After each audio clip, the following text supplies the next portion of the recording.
proceed without any doubts. So before starting off with next topic, I want to have this session as a, you can say, a clarification session, something like that, that will have a understanding of whatever we have learned so far. And also, if you have any kind of doubts, we can have this as a question answer session also. So let me share you the screen.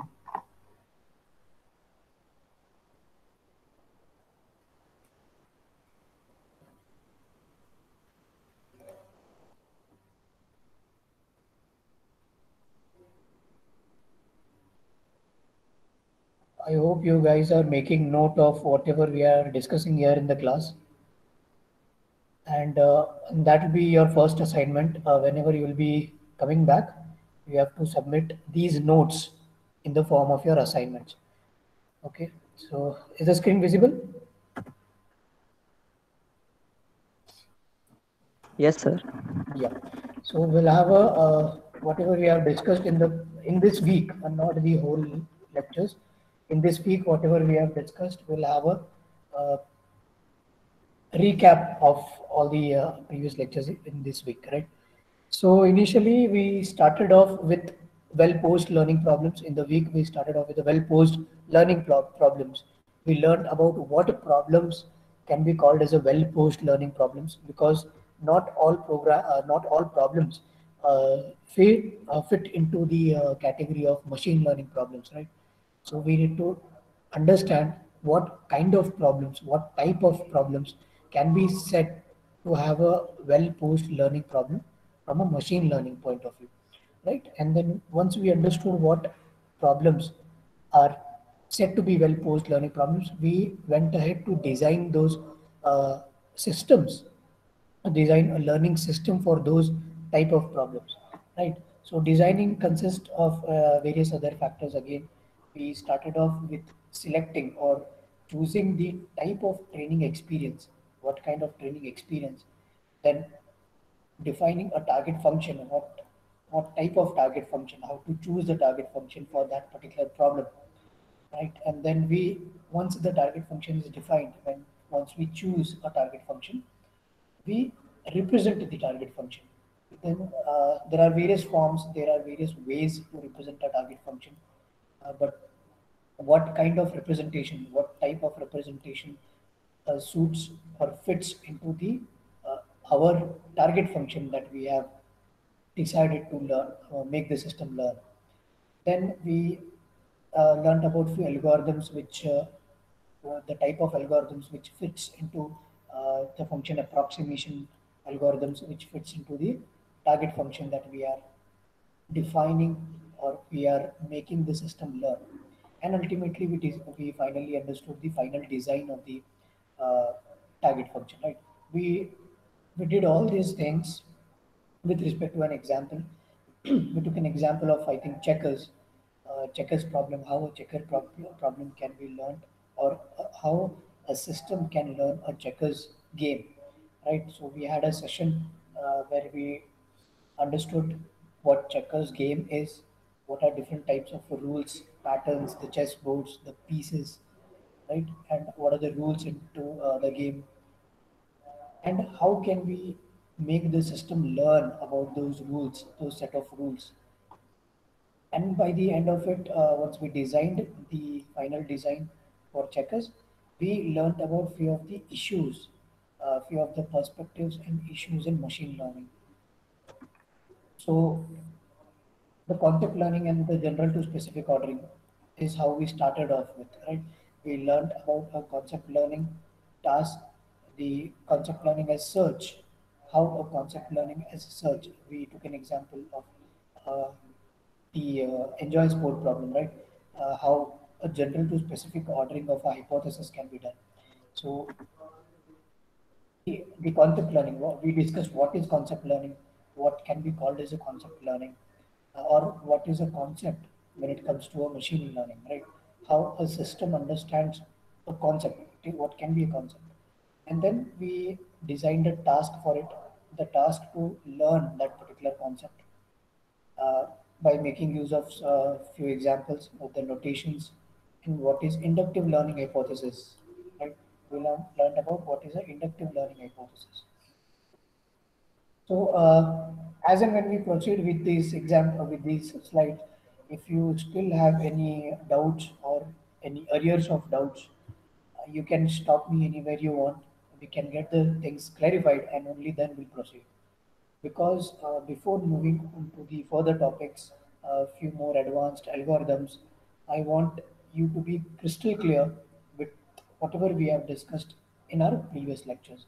So that will be our whole motive of today's session. I want everything to be crystal clear. If you have any kind of doubt, any small doubt, you can stop me anytime. You can unmute your mic and stop me anytime, and we'll make sure that the particular topic is understood in depth, right?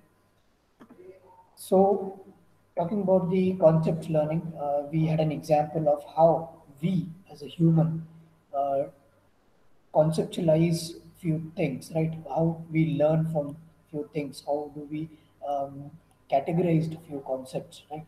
How we understand that a particular bird, a particular concept is a word, or a particular another particular concept can be called as a car, right?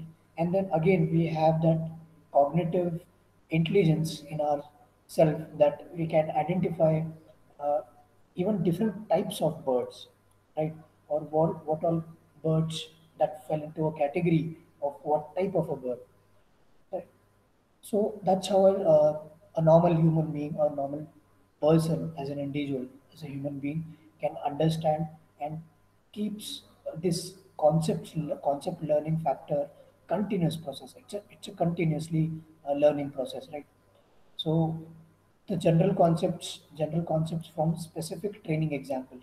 Like for example, let's say we have one type of bird, a specific type of bird. So what we do is we extract few type of features, few important aspects from that particular concept. For example, let's say a bird would have two legs, right? A bird would have two legs. A bird would have two feathers, right? A beak, right? An eye. So these are few features that we can extract as a human being with our cognitive intelligence or with our basic intelligence, right? So when these features, let's say I learned a concept, or let's say a small boy, uh, let's say a juvenile or a small adolescent, a boy or a girl or a small kid learns for the first time that what is called as a bird, right? So it'll keep few things in the mind which reminds him or her of the animal bird, right? So once a different example or different sample is given to that kid, then it might relate to few things what he or she has learned before. Let's say I gave a car to that particular kid, right? So it is quite obvious that the kid will say that this is definitely not a bird. This is definitely not what I have learned, right? This is definitely not which has wings or which has a beak or which has legs, right? So this is definitely not a bird. Now, what is it? So it will understand, it will try to understand this particular new concept. So it will be a new concept for that particular kid that uh, to learn that what is this type of a concept or what is it, right? So when given a new example or a new sample, it will understand again that this is something different. This has something called wheels. It has something called a mirror or a windshield, right?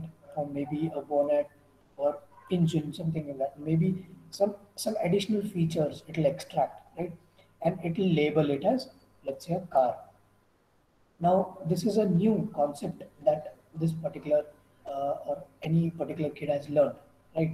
So now this will again add up, like how and when uh, this particular kid learns about few more cars, maybe few different design or something, but still it will able to answer or categorize that it is still a car, right? So this was basically how we understand, right? This is basic intelligence that we are gifted with. But how can we imbibe these intelligence, this artificial intelligence, into a machine. So this is what is called as a concept learning. Now, the task of concept learning, as a concept learning defined, that inferring a Boolean valued function, a Boolean value, Boolean can be a true or a false, or a zero or a one, right? So Boolean value is which can be ultimately evaluated into just two values, either it can be true or false, or a zero or one, right? So concept learning is inferring a Boolean valued function from training examples of its input and output, right? Inferring a Boolean valued function from training examples of its input and function. Let's say for an example, we had an example of enjoy sport problem, right? So which was resulting into a Boolean value, yes or no, right? So we have in this example, what we did was we have to find out whether our friend Aldo has to enjoy this water sport or not, right? On what days on which our friend Aldo enjoys his favorite water sport. So we had a few attributes under that example, right? We had attributes like sky, air temperature, humidity, wind, water, forecast. So what are these? These are nothing but few uh, attributes which are kind of constraints, you can say, or a few things which we have to take care while coming up to a decision, while before landing up to a decision. The decision is either enjoy the sport, yes or a no, right? So here we have an example. Let's say we have this set of training examples for the target concept. Our target concept is the enjoy sport. We have to whether we have to come up to a decision whether we are able to enjoy the sport, yes or no. So that is our target concept. So we have few set of positive examples. We have few set of just one negative example in this case. So let's say we have just four examples, and these four examples have these values. These attributes have these values. As you can see, sunny and rainy for sky attribute. In some cases, warm and cold for air temperature, and for humidity, normal, and in some cases high humidity. Then in wind, we have in our examples what we have taken here, all we have is strong, but we can have weak wind or light wind or anything. So these are just few examples, just four examples that the I mean the author has taken here in the textbook to define the concept. But definitely we can have more such examples with more such values for these attributes. And similarly with water, we have warm and cool, or maybe we can have another value for attribute water as hot. And for the forecast, we have same, that the forecast is same, there is no change. And then we have other value as change in the forecast, and so on, right? So this is just an example to come up to a target concept called enjoy sport, and to come up to a decision that can Aldo enjoy this sport or no, with these set of values and for these set of attributes, under these attributes, right? So the question arises, how can you do that, right? What is this, these hypotheses? These are nothing but the hypothesis, right? So what hypothesis or representation shall we provide to the learner?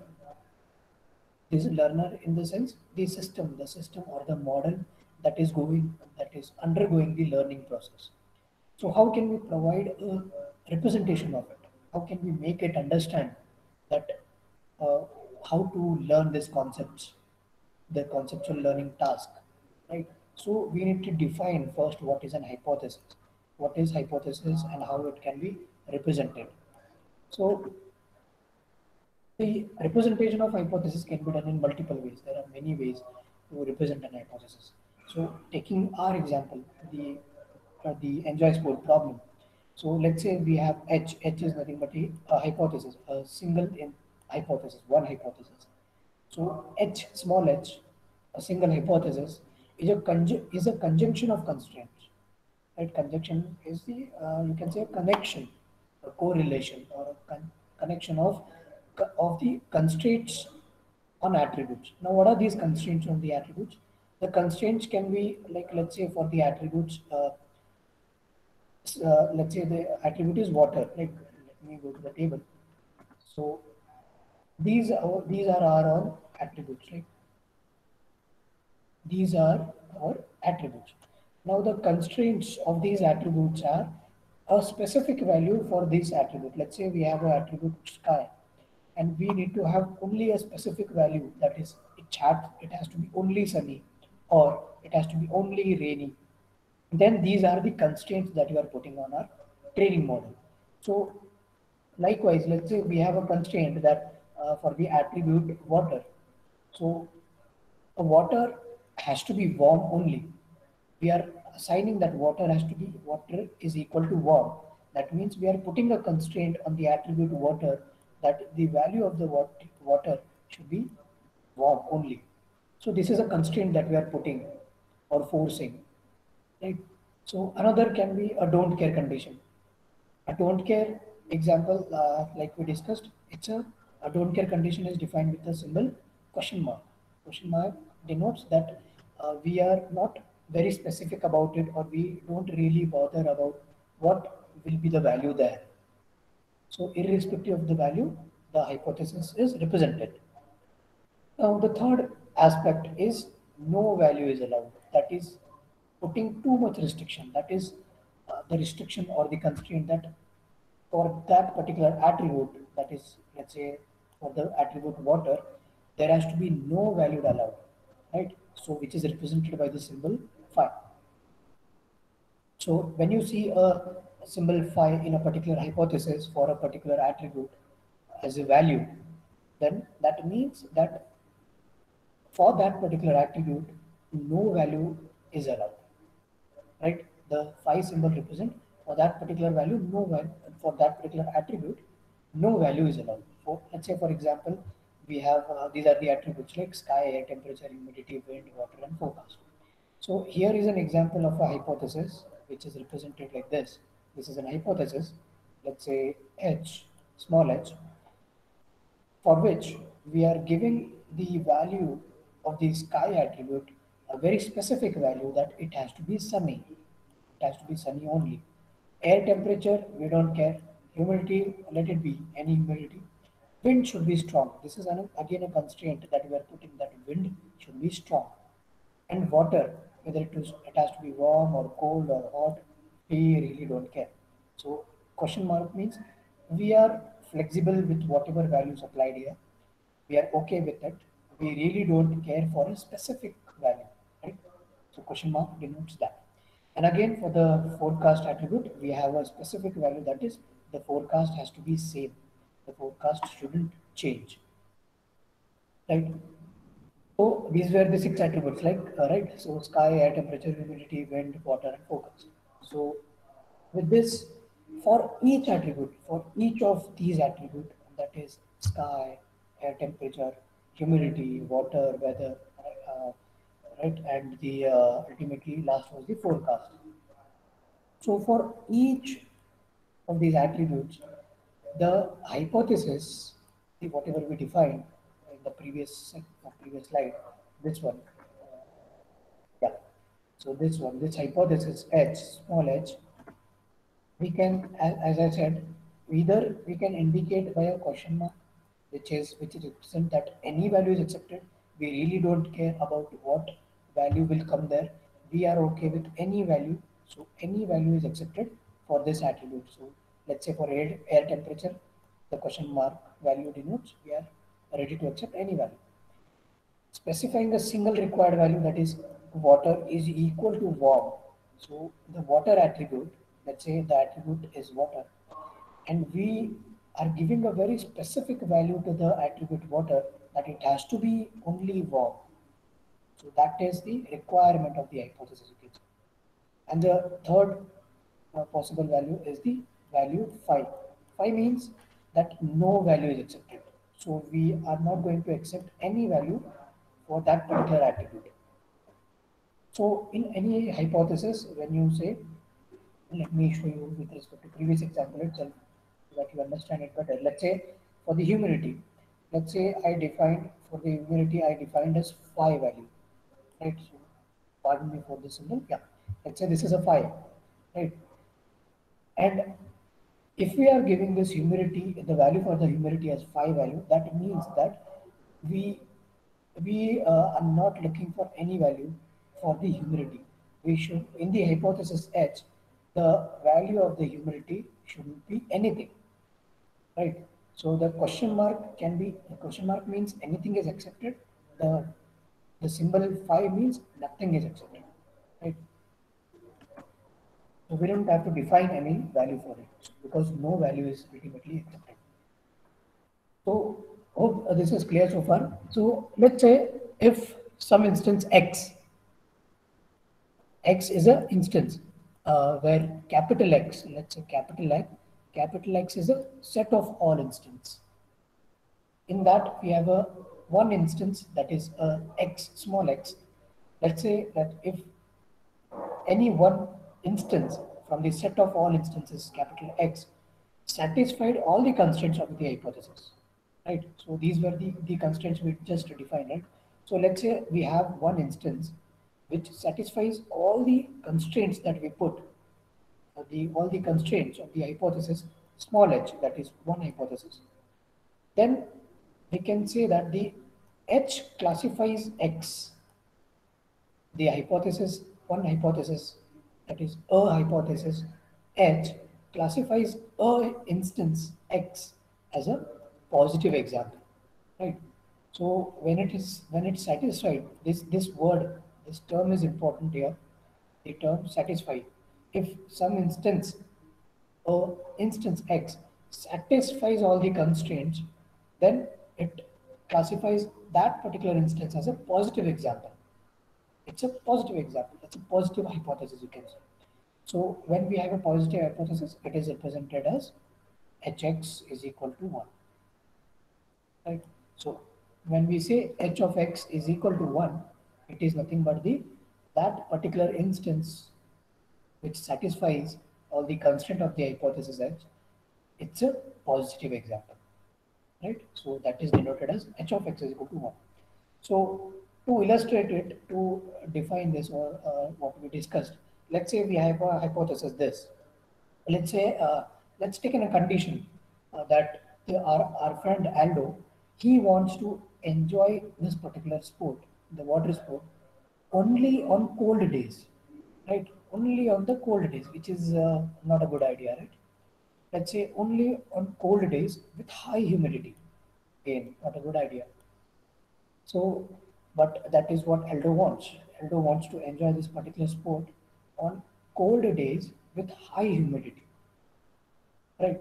So, the only constraint that Aldo has put on us that he wants to enjoy this sport, water sport, on the cold days, on the with the high humidity, and the other values are definitely he is not worried about it. It's not very specific value. He is not very specific about other attributes like let it be any other. I mean, uh, let me show you with respect to the table. Okay, so here we have the table, right? So Aldo says that he wants to enjoy the sport only on the cold air temperature and the humidity should be high, right?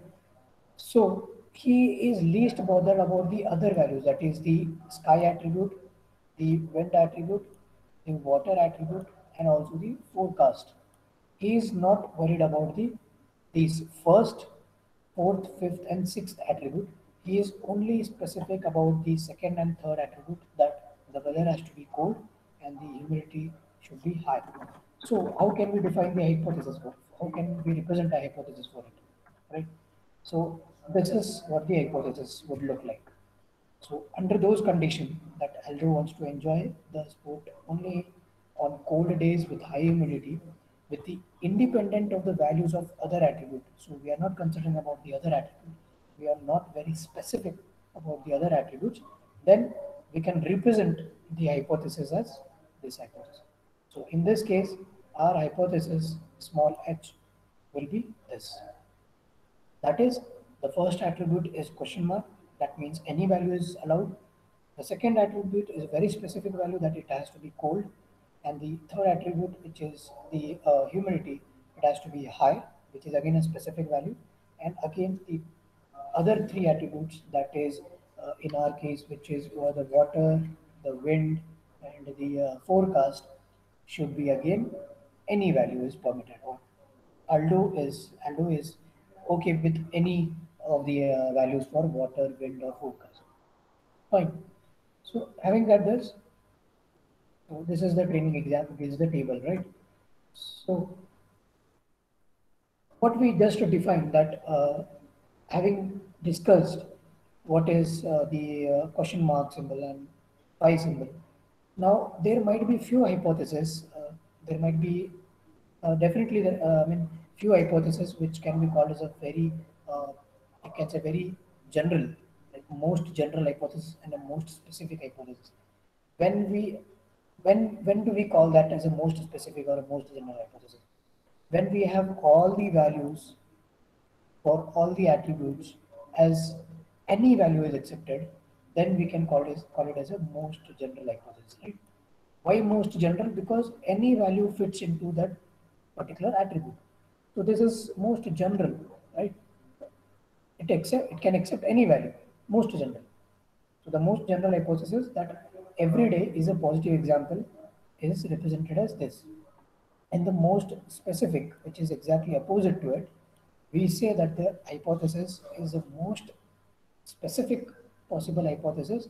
That is, no day is a positive example. No day, that means none of the values, no value is permitted for any of the attribute, right? So as you can see here, for all the six attributes, this particular hypothesis says that no value is permitted for this. That means no value is permitted for sky, no value is permitted for air temperature, no value is permitted for humidity, for wind, water, and again, no value is permitted for forecast. So it is the most specific possible hypothesis. Now, let's say we have this enjoy sport problem again, the notation. When we talk about the notation, how it can be represented. Like, as I discussed, we have an instance, let's say we have an instance X, and we have possible days, each described as the attribute by the attribute sky, air temperature, humidity, wind, water, forecast, right? So these are the different attributes we have. And the target function is to enjoy the sport, right? Enjoy the sport. This is our main instance. Let's say our main instance X, right? Main instance, that is the set of all instances capital X, which results into either 0 or 1. That is, either we enjoy the sport or we don't enjoy the sport. Either it is a yes or a no, right? So that is our target function C,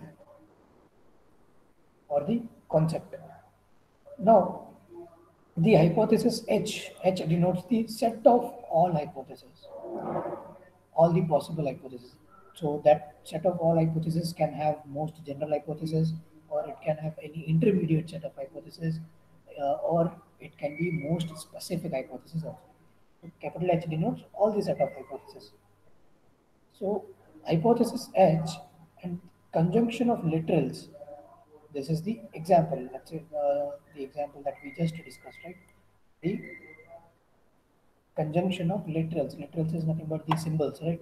The question mark, the phi symbol, or a specific value could have. And the training examples, which in our case was four examples, right? So these were our training examples. We have four. So let's say we have D. That is nothing but four examples that we have. So training examples denoted by capital D can have positive and negative examples of the target functions, right? So x1 comma cx1 is how it is represented. The training example is represented with x1 comma xc1, so on up till xm comma cxm. So x means x being the instances, a particular instance from the set of instances capital X, and c of x being the target function for that particular instance x1 from the set of all possible instances, right? And what we have to do is we have to determine a hypothesis. That is, we have to determine a particular hypothesis, a single hypothesis, small h, in a set of all hypotheses, capital H, such that the h of x is equal to c of x, right? The hypothesis for the instance x is equal to our target function c for that particular instance x, right? For all x, for all that has to be done for all the instances present in our training example, that is nothing but D. Our D is denoted as the set of all training examples, right?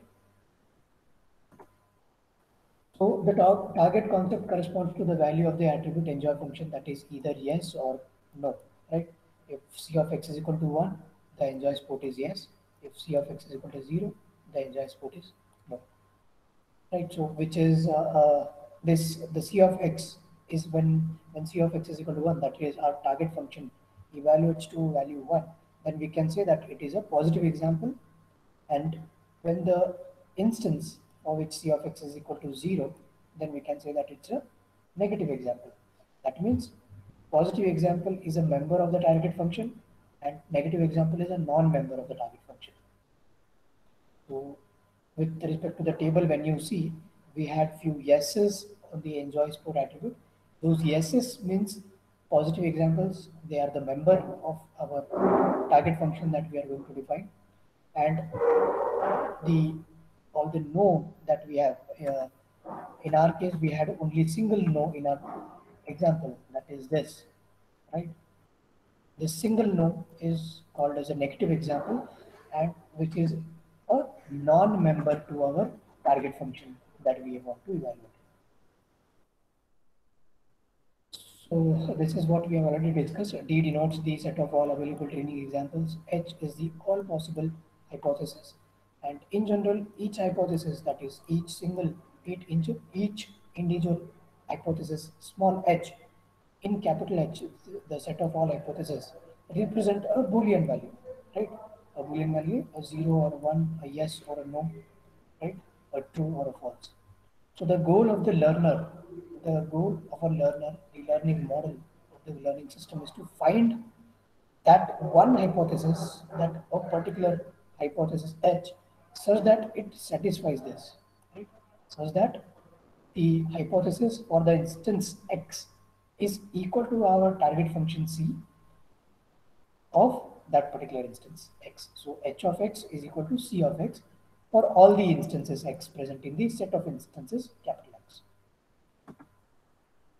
So now what is this inductive learning? Inductive learning, as we defined, it is the ability to learn from the, you know, from whatever we have trained previously, right? Just to give an example, what we discussed in the bird and the car example, right? So if I make a kid learn about a particular bird, it will remember a few features out of that object, bird, right? So when a new bird or a new example of a bird or a new sample of the bird is given, it will be able to identify on its own that this is also a bird, right? It might not be exactly same as what the kid has learned before, but since it satisfied a few of the features which he has extracted from the previous example, the previous sample, uh, that leads the kid to come up to a decision that this new bird which has been showed is also can be called as a bird because there are few similarities, there are few features which are similar. But how it is able to do it, right? So that is what is called as inductive learning. For example, any hypothesis found to approximate the target function, understand this term, approximate the target function well over a sufficiently large set of training examples, right? Sufficiently large set of training examples will also approximate the target function well over the unobserved examples, right? Unobserved examples are the examples which we will be giving to the learner as a new example, which the system or a learner has never encountered before, right? So then that concept that can be called as an inductive learning. Now all these the important factor to understand in inductive learning hypothesis is that we have to note that the learning task is to determine a hypothesis identical to the target concept C over the entire set of instances X, right? But the only information that we have, the only on the basis, uh, I mean, on what basis that we can determine this hypothesis is that the value, right? The value means the value of the target function, the value over the training example. That is the only information we have, right? The only information that is available to us is about the target function C. For example, in our enjoy sport problem, the only way we could determine an hypothesis was to identify with the information that was available to us. What information? For example, the Aldo gave us the information that he wants to enjoy the sport only when the climate or the weather or the sky is sorry, the air temperature is cold and humidity is high. So that was the only information that was given, right? So like such information in the sense that is the value that has been provided in our table. So these values, right? These are the only values that we have. So these are the only information that we have, right? So this is the only information on the basis of it we are on the basis on which we are going to define or determine a particular hypothesis which fits to be called as a hypothesis that uh, satisfies the target function. Then we learned about the concept learning as search, which we started off with the general hypothesis and then how to move up to a specific ordering of a hypothesis, right? General to specific ordering. So, wherein our main goal was to find the hypothesis that best fits the training example, right? We search for a particular hypothesis from the set of all hypotheses, or we search for a particular hypothesis that best fits the training example. So we had an example, let's say a sky has three possible values, right? It can be anything. Sky can be sunny, rainy, or anything. Let's assume that we have three possible values for sky, and we have two possible values for air temperature, humidity, wind, water, and forecast. So for the first attribute, we have three possible values, and for all the remaining attributes, we have only two possible values. So that brings us to 96 distinct instances, right? Which is nothing but a dot product, right? It's the combination uh, of our possible values that we have. So let's say these are the six attributes. These are the six attributes, right? And every attribute, this particular attribute can have three value, and the remaining all five attributes can have two values. So that brings us to the dot product of 96 distinct instances. So let's assume that we have some different value. Let's say for the first attribute we have five values instead of three. We have five values, and for the other remaining attributes, let's say for the air temperature, uh, we have four value. For humidity, we have four value. For wind, we have four possible values, and for water, we have four possible values, and ultimately for forecast also, let's say we have four possible values. So in that case, we'll have 5120 distinct hypotheses, 5120 semantically distinct hypotheses, right? Syntactically, syntactically distinct hypothesis. Syntactically means in the as a syntax, as a format, right? So in general, I mean, we have 5120 syntactically distinct hypotheses. But there are negative examples also, right? There are non-members hypotheses also, like we discussed. So the hypothesis where they can contain one or more five symbols. Five means the symbol which shouldn't have any value there. Phi represents empty set of instances, right? So we have to ignore these empty set of instances. Uh, so these set of instances where we have phi symbol, they are they are classified as negative instances. So where we have to ignore these negative instances, and then once we ignore or we remove these negative instances, the non-member of hypothesis, then we ultimately end up with these many distinct hypotheses, right? These many, why? Because you can see here we have 973 distinct instances after removing negative instances, right? So we have four possible value for the sky, three possible value for air temperature, three for humidity, three for wind, three possible values for water, and three possible values for forecast, right? And then combine together and one instance, right? One instance, and which brings us to the total distinct hypothesis 973. Now these 973 are the semantic distinct hypothesis, right? Earlier 5120 were the syntactically distinct hypothesis. Now we have reduced the problem by removing the negative instances to 973 semantically distinct hypothesis. Semantically means the meaningful instances. Semantic means meaning, right? Meaningful. So semantically, that is meaningful instances that we have. The total number of meaningful instances that we have is reduced now to 973 instead of a total number of hypotheses that was 5120. So hope this clears.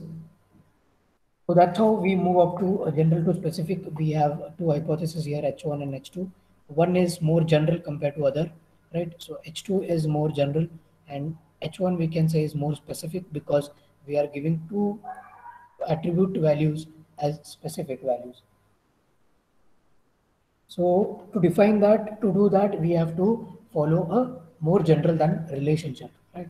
Which says that X satisfies H, X, the instance X, satisfies the hypothesis H if H of X is equal to 1, which we already discussed, right?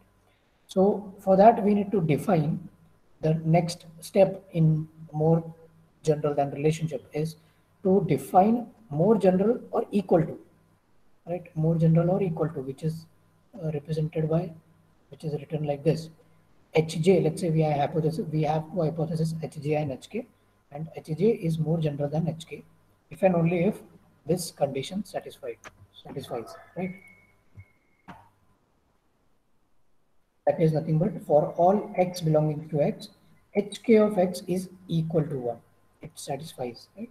Which implies that Hj of x is also equal to 1. Only then we say that Hj is more general than or equal to Hk. Right? So this is the exactly the opposite of it. How we can say that it is more specific than how Hj is more specific, right? So we let's say we consider a case where we have one hypothesis which is strictly more general. If it is strictly more general, that means if it is not more general or equal to, then it is written like this, right? Hj is more general than Hk. That's it. You can note that there is no equal to sign here, right? There is no equal to sign.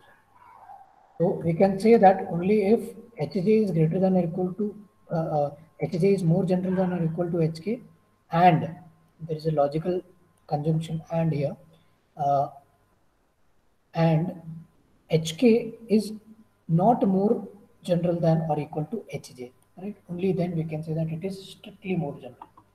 And finally, we have one more inverse of it, the exactly opposite of it, which says that Hj is more specific than Hk when Hk is more general than Hj, obviously, right? So Hj can be more specific only when Hk is more general.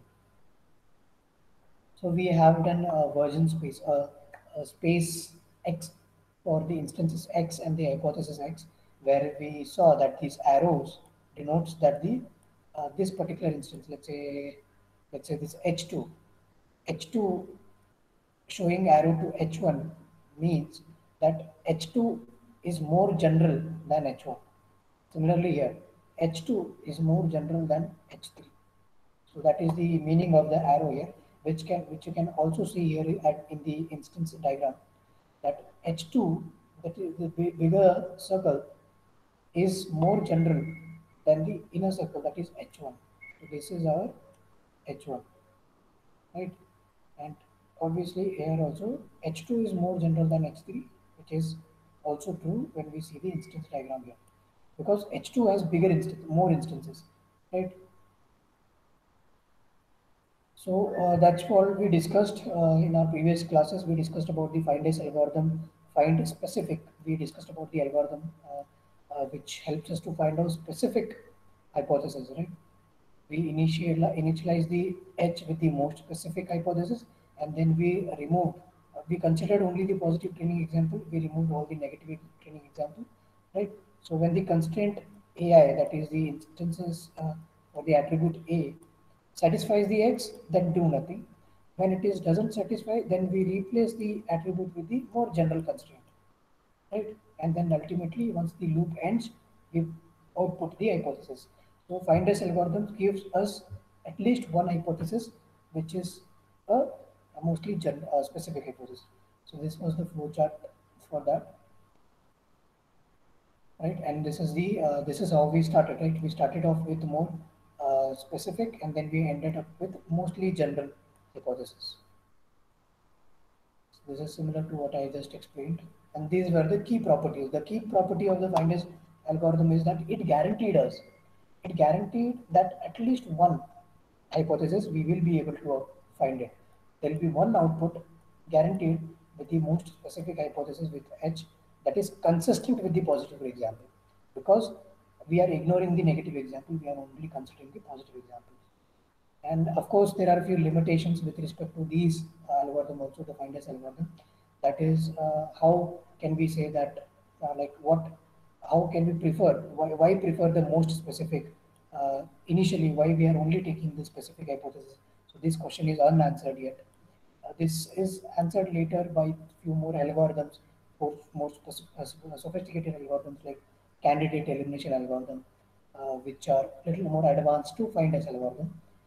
But there are limitations to finders algorithm. These are the limitations of finders algorithm. Are the training examples consistent? Right? And then what are the several maximally specific constraints to the hypothesis? These were the questions that still remained unanswered for the finders algorithm. So regarding the version space, we will learn about this in our next lecture since the time is up. The version space, candidate elimination, and so on. We'll learn in the next class. So if you have any kind of doubt, you can ask me since we are short of time. Yeah, quickly. If you don't have any doubts, I'll conclude the lecture.